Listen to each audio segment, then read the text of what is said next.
you going. You go. get to see two of me. The script just decided to finish on its own. Shouldn't have plugged that back in, Jordan. I was doing well. Anywho, hey, welcome to the most professional webcast on the internet. Today, we're going to take you through some, pro tips, things that should, hopefully maybe spark some ideas and help you guys along the way. If not, hopefully it's not a big letdown. Let's jump in. So, real quick, we have people in the chat saying that there's an echo for them. Is that still going on? I guess I can do some Ron Burgundy quotes. Oh, it's gone. Okay. It's gone. Okay. Save me because I came up blank with nothing for Ron Burgundy there. Okay. First thing, let's start out with, again, I love talking with customers and that. Everyone's like, do you guys have an approved application list or report? So we decided, we'll show you how we thought of building one, and then we'll go from there. So what Jordan and I did the other day, and we tried this morning, and it worked almost well. And then we figured out, well, it's a good way to explain why it worked the way it did. But I'm going to build a report, just a basic report, and all we're going to do is pull all the application names. Okay, I'm going to run that report against all computers, and there's the report. Okay. Now, honestly, you guys have all seen me type. This is not a new thing, so you don't want to see me typing this in. So we decided to do this a little easier, make it a little more automated. So I'm going to save this file as a CSV. We'll just call it apps, and we'll drop it on my desktop. Okay. Now, the nice thing about this, again, okay, we're going to pop this open. I'm going to close this, and we don't need to save that, but if I edit this with Notepad++, here it is. So the first thing you want to do is get rid of that header, that application name.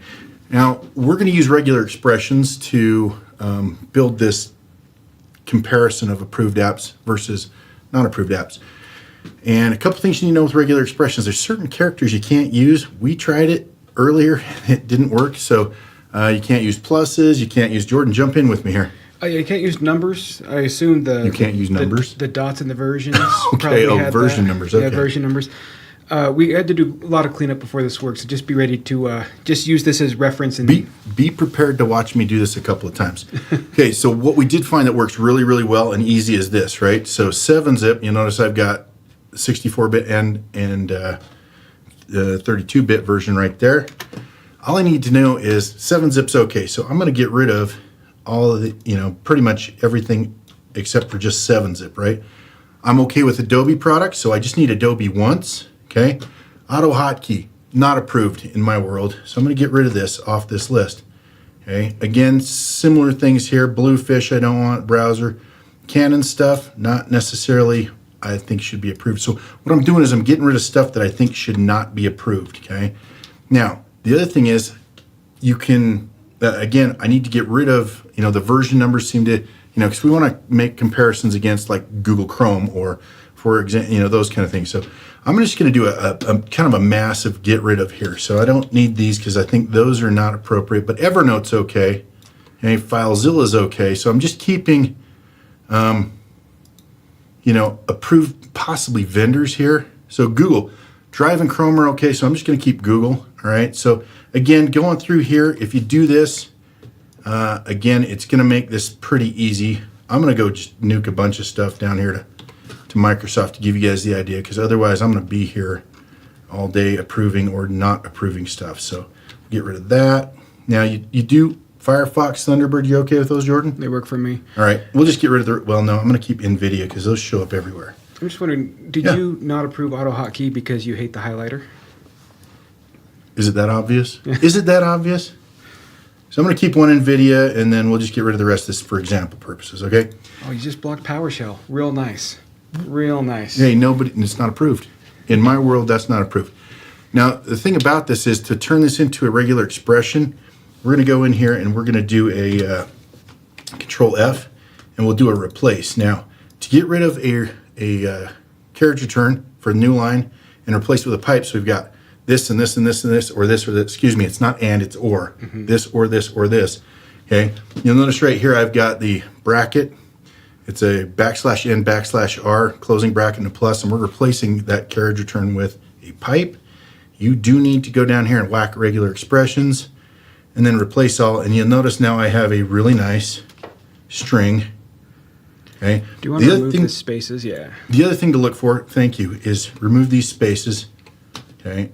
And then we're going to copy this, and we're going to build a variable in inventory, options, variables, and we're going to call it approved apps. I already did that earlier. And then what I'm going to do is I'm just going to paste that in there. Okay. Now, if this works out, and I say if because sometimes, I might have missed something and there was a lot of stuff. We should probably make sure that PDQ inventory is on that approved list. Maybe. I'm going to show you how to add things. We're going to go through this. Guess So we're going to build a new report. It's approved? Okay. Well, the nice thing is this is not a, you can change this. So we're going to look at in this case, I'm just going to go look at computer names, application name, okay? And our filters, we're going to add the application name, and we're going to use does not match expression, and we're going to use that super cool custom variable I just did, and we'll call this bad apps, right? And we'll run it. There we go. Okay, so here, first of all, you notice I got some VMware. Let's just do this in order so I can see. VLC, vMix. So VMware, it's approved. Let me show you how quickly you can go in and change that, right? So I'm going to save this. We'll just minimize it. We'll go back in here to our variables, back to the end of this guy, and pipe VMware, right? I should do a pipe and add PDQ real quick too. I think that's probably PDQs also. That's a backslash. And see, this is why this took so much time this morning is if you don't do it right, it really jacks up your filter. And then we'll just go run our report one more time. And now VMware Tools is gone, Notepad++, PDQ's approved. So again, this is going to take a little bit of work, but again, that initial building that report and doing that, just going for, beginnings of names and things that you need is going to help make this a lot easier. Yeah, well, it's going to take a lot of work initially. Once it's there, it's super useful. One thing that you did that you didn't throw out right away is you clicked add a variable once you added to it. Oh, that's right. Because it won't update properly without that, so you got to click Thank you. outside there. So if I wanted to go add Notepad++, should I show it not working? So we'll go in here. Maybe it's not working. We'll just show me not exiting it. So and pipe Notepad. Okay, I'm not exiting it, and I go run the. That's not the report. Go rerun that report. If I don't exit it, Notepad++ is still there. Again, back to variables. Let me exit it so it updates, and then this time, there you go. Notepad++ is gone. So just make sure you update your variable, exit it, and then it does update. Jordan, any other things you might want to discuss in regards to this? This does take a little bit of work, but again, if you spent more time going through that list than I did, your first go-around is going to be so much easier. Yeah, it's a little bit of frustration up front to know when anyone in your environment's installing things that they shouldn't be. Yeah. And again, so made a basic report, application names, I exported that to a CSV, opened it in Notepad, and again, we used the find and replace. So that is a good way to get started on building an approved apps or a bad apps report, depending, approving your apps and then having your bad apps report. So with that, should we jump into a question? Hey guys, could you give some tips on extending the collection library or creating our own?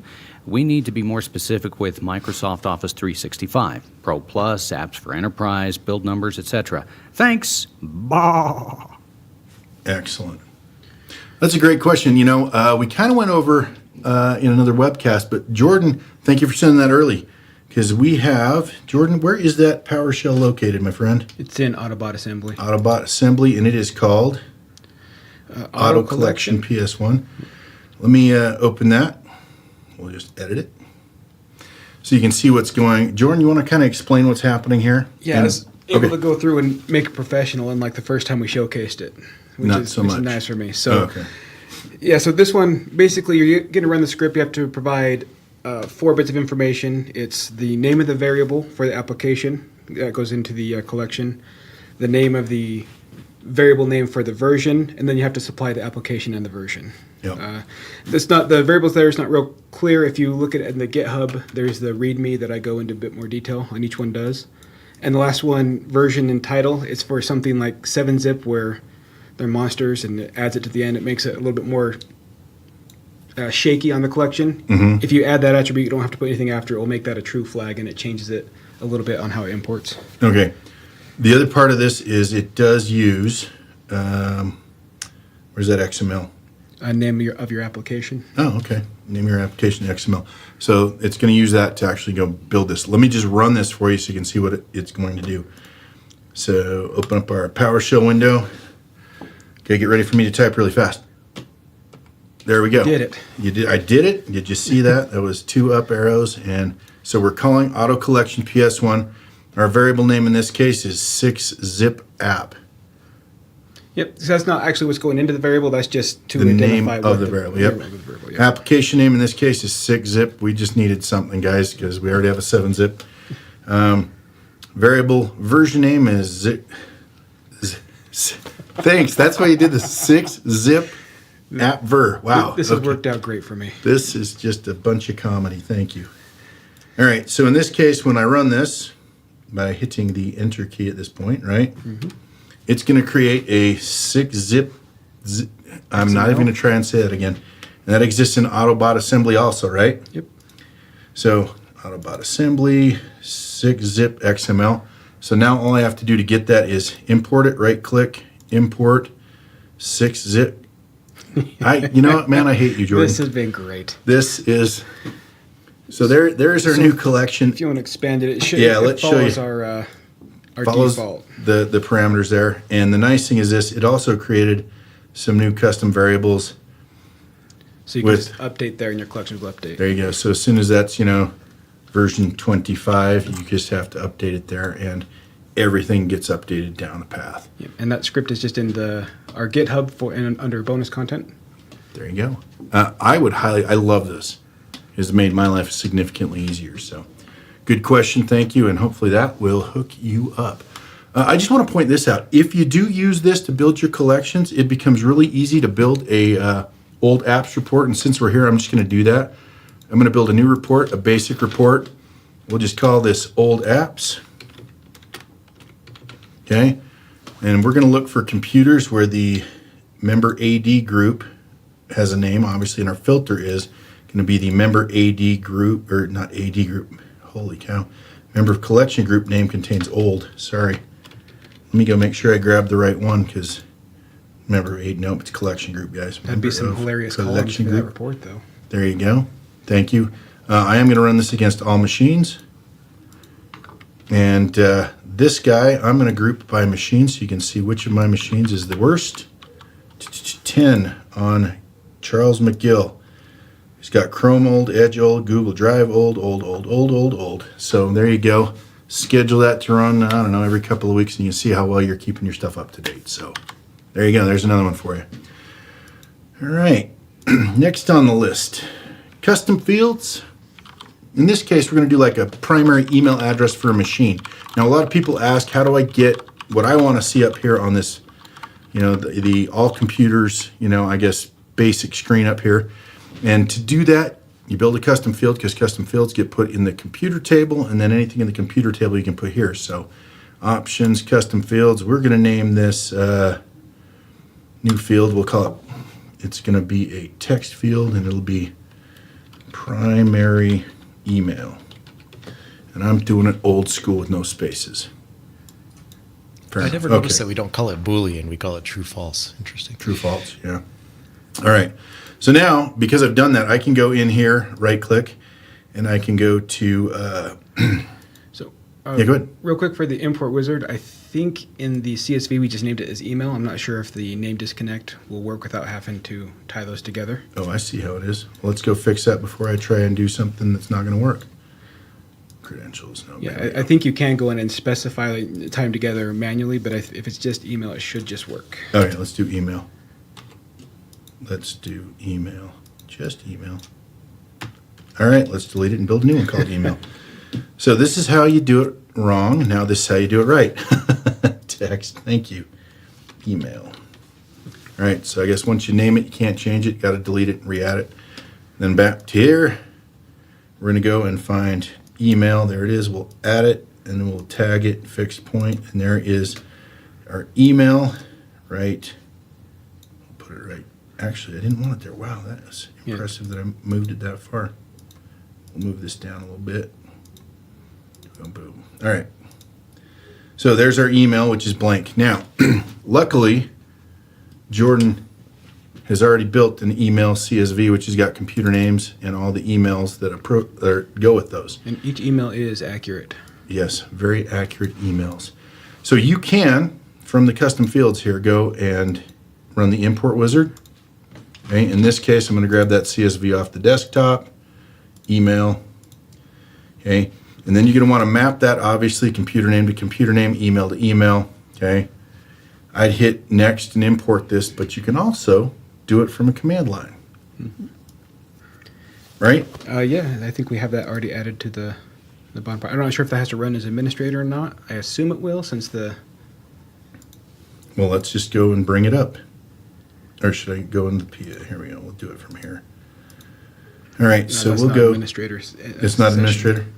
All right, well, let's go do this. PowerShell. We'll go and run this as administrator. Okay, and then we'll go to the desktop. Actually, you know what? I want to go show them what this looks like. So let me open the ISE here. So poser. PowerShell. Run ISE as administrator. Anytime, Bueller. Sorry about that, Zoom. Did you zoom me there, PowerShell? Yeah, from the chat, it's Win key plus X, Y, enter. I actually didn't even know about that shortcut. I love that. I will be using that a lot in the future. Thank you, Luke. All right, so desktop, we're looking at import custom fields. So basically, we're going to be calling PDQ inventory, import custom fields, file name. Is that going to run? Is that going to import that where it needs to go? Well, I guess we'll find out. All right, let's do it. You've got some UAC prompts screaming at you. Boom. All right, let's go take a look, see how we did. Custom fields. So mine didn't populate right away if you refresh. Oh, okay. Let's just go look at custom fields really quick. Custom fields. There's the third example. Need more examples of email. Excellent. And then if I go back here and refresh the screen, right? It should be. Just click in the middle and hit F5. F5. Thank you. We should start seeing our email addresses show up there. Bing. Boy, I hope so. Otherwise. That shouldn't take that long. Bueller. Did we break it? Bueller. Did we break? It wouldn't be surprising today. Last day in the studio. There it is. Okay. Took a minute, but there they are. So now you can see them. So remember, if you want to add fields to this, default front screen here, it's a custom field. You need to populate it. So, do we have? Should we do some questions? Just run questions, or what do you think? Okay. Yeah. Hey guys, within computer details and within the attribute shares, I can only assume the name column is in reference to what an actual share name is. If so, how do I remove the share? If not, how do I get the actual share name and remove it without their knowledge? Sincerely, Thomas the Tank Engine. All right, so shares. In this case, we're showing the admin $C, IPC dollars. I don't think I've got any shares out there to show you. On how to remove? I'm not sure. I think obviously you're going to need to remove that share from the machine itself, and then when you update the scan, it's going to take care of it that way. I mean, that's where I would go to take care of a share, get a share. Yeah, I mean, is it added to the user profile or the machine profile? I'm not sure if we have anything to highlight which one. Yeah. Can you click on those UACs and close those out for me? That is going to drive me nuts. Oh, down here? Yeah. Really? You think? Bugging me this whole time. Oh, check that out. I love that blink in there. Just after you name that 6-zip. So you deserve to have your OCD messed with, Jordan. Sysadmin versus sysadmin. There you go. So I would first look at removing the share from the machine, because removing out of inventory, next time you get a scan, it's going to come back. So go to the source and get rid of it there. Yeah, there's going to be PowerShell. I don't have it in front of me. There's going to be PowerShell you could write that you could run against the machine to disconnect shares that you're not wanting in there. But it's one of those. It depends on where it's being. I mean, is it a group policy object making it? Is it, if it's group policy, it's going to keep coming back until you remove that. That's a good point. So a little research there, but yeah, go to the source, get rid of it there. You got another question? Well, as Ron said in chat, if you're going to bulk manage shares, then group policy also have something that will say only these are accepted shares to block people from creating them in the first place. Yeah. Cool. Gentlemen, I have an auto report in inventory scheduled every day, but it can go days between actual runs. Any points to look for as to why? Thanks, Alan L. So an auto report, and it's supposed to run every day, and then it goes days without running? Huh. I would take a look at a couple things. One, first of all, is it writing a file that's got a name or date? Or is it just trying to write the same file? And if it is, are you overwriting the one that's there? Because there's a possibility it may be doing it, you just don't notice. The other thing, your triggers, your daily triggers, you have an end date, a start and an end date. Because I've run into that with other schedules where it ended at a certain time and you expected it and then it didn't go. But I guess if it's still running every couple of days, that might be one where you might want to open a ticket. Yeah, I was going to say, if it's beyond those two things, I mean, just check them. Probably, I just make sure it's overriding. If it is overriding, you're noticing it. But open a ticket if it's anything other than those. So, yeah. You got another question? Dear Lex and Jordan, we are using Google Drive Stream. When you log into Drive Stream, now just Google Drive, it creates a Drive G. Is there a way in inventory to scan to see if the current logged on user has created that G drive, kind of like the map drives? Curtis J. Trying to think. Would you go after a file share, a directory? Is it using scanner? SMB? Yeah, you Samba? could, I guess, test for G, just the G drive itself and see if it's there. Otherwise, there might be a WMI query or a PowerShell scan you can use to look for mapped drives, or I don't know. Yeah. Okay. So, do we see drives as directories? I know in Linux you do, but does Windows see drives as directories, like in UNC path sort of thing? Oh yeah, you could do test path with PowerShell. It will basically say if G, it would basically return a true false for the test path for G only. Okay, so you could run a PowerShell scanner to test for that. Yes. Okay, that's where I would go. So, hopefully that helps. Not that I can write that live. Okay, not that I can write that. I'll let Jordan do it, but yeah, that's where I would go. The path I would take. Yeah, let's do another one. Yeah, we've got 2 or 3 more. Okay. Can we automate schedules history cleanup when package is updated / file replaced? That comes from Marcel L. Yeah, you can do that. That's a PowerShell. We've done that before. I think if you look at, is it automating packages that aren't in our package library? That webcast, we got some PowerShell that actually, you've got to feed it the schedule ID, and it will go clean that schedule up for you. Are you remembering this? Yeah, so if you go to the bonus content, there's an automate packages, and then there's a PowerShell script in there that's auto update vars. Mm-hmm. Down at the bottom, there's a section that starts at line 33 that deletes schedule history. And basically, you just have to supply the schedule ID and then run that group of commands, and it will go through and remove every machine from the history. Can we put that link in chat if it's not already there? Absolutely. Thanks, man. Good question, Marcel.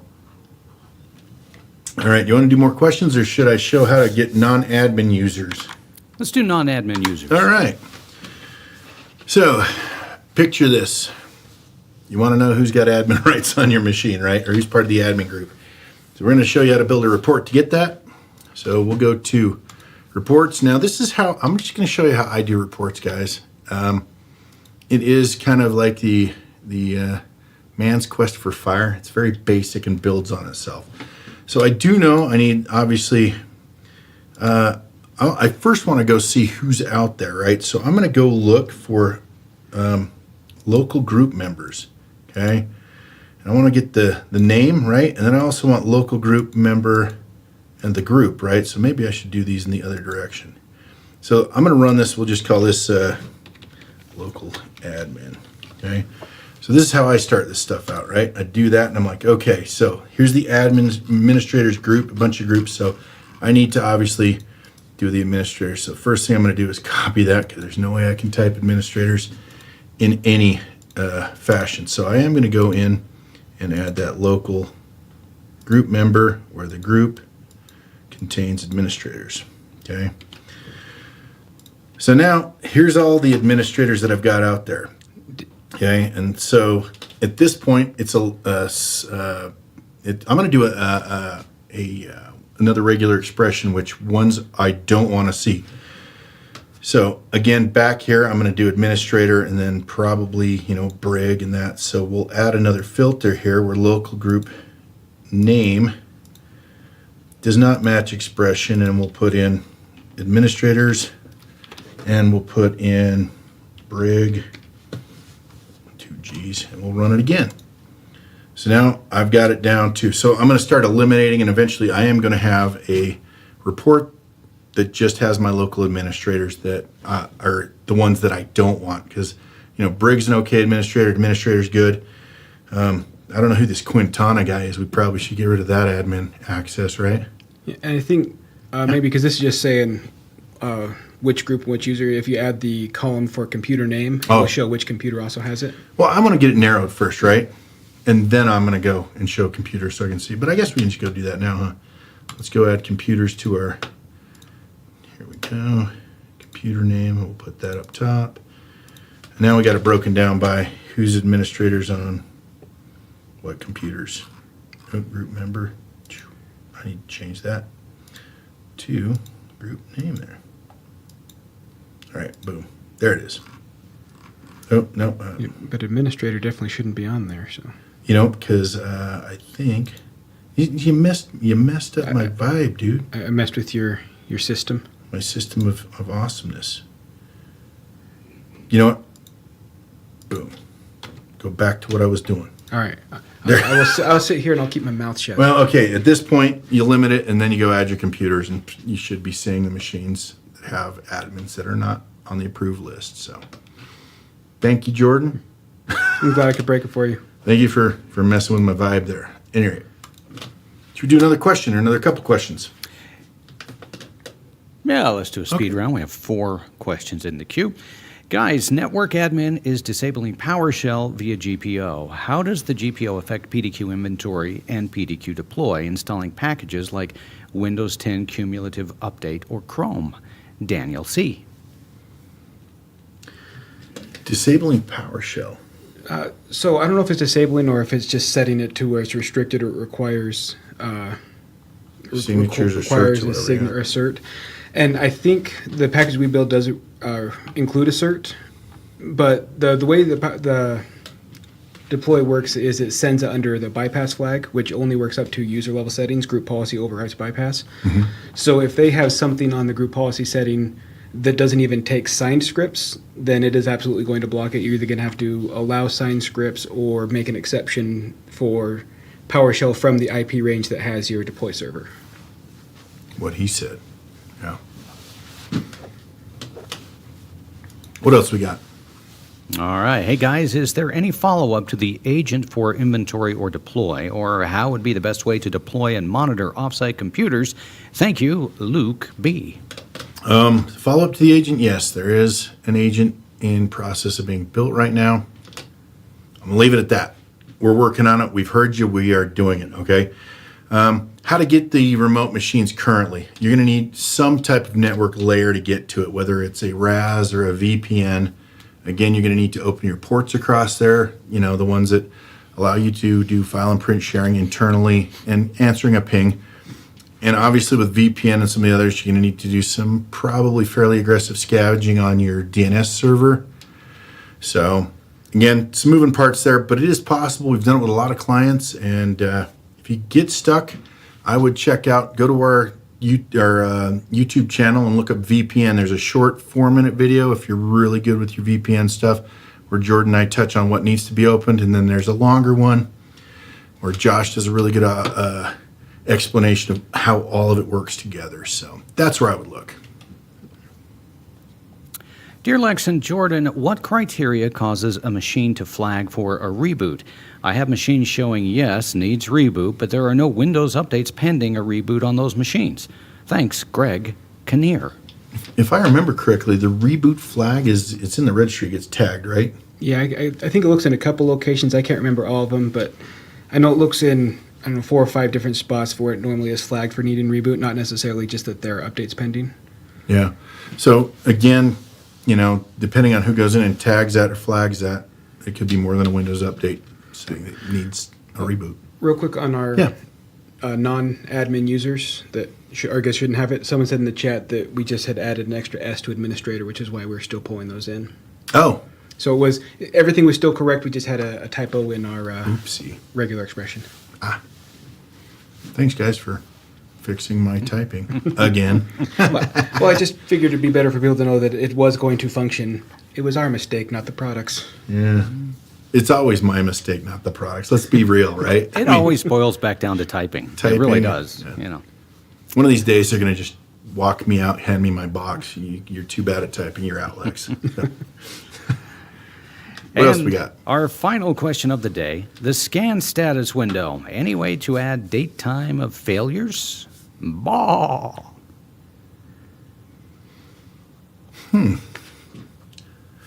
I would say, well, let's see. If you go look in the computer screen, you can see last successful scan. That's not for failures. That's not for failures, though. I can't think of a way to do it without setup. So since it's a scan status you're doing there, if you customize your scan profile to have a PowerShell thing that basically just does a get date and then adds that to a custom variable or the PowerShell scan that pulls in there.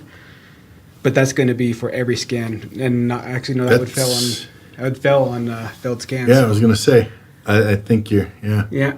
I guess my question is, it fails date and time. They're easy enough to kick off again. I'm trying to think of the thought process of what you do with a failed one. I don't know. There's any easy way to get that. We can't think of one right off the top of our head, but trying to understand what your process is. So that is not the way I wanted to end this webcast. Wow. Yeah. Okay. Do we have any questions that we can leave with a positive answer that we can? Yeah. Oh man, you got a drink. I got a drink now. They stumped you. You got a drink. There's one more question. Now, how much can you bench? How much can? There we go. How much can I bench? Recently, not a lot. Most of the time, over 400. I usually start around 405 and go up from there. Ending on success. Boom. Anywho, thank you guys for watching. Again, one of the nice things about watching this webcast live is you get to see truly how bad a typist I am, and you at least get to see how we troubleshoot to get the answers and stuff we do want. Thank you guys for watching, and hey, next week, the studio won't be here. We'll be somewhere else. So appreciate you watching. I'm Lex. We'll catch y'all later. Thanks for joining our webcast today. And yes, we will be back next week. Slightly different format, but we're looking forward to it. Thanks again. Have a fantastic week, and we'll see you here next time. Bye-bye.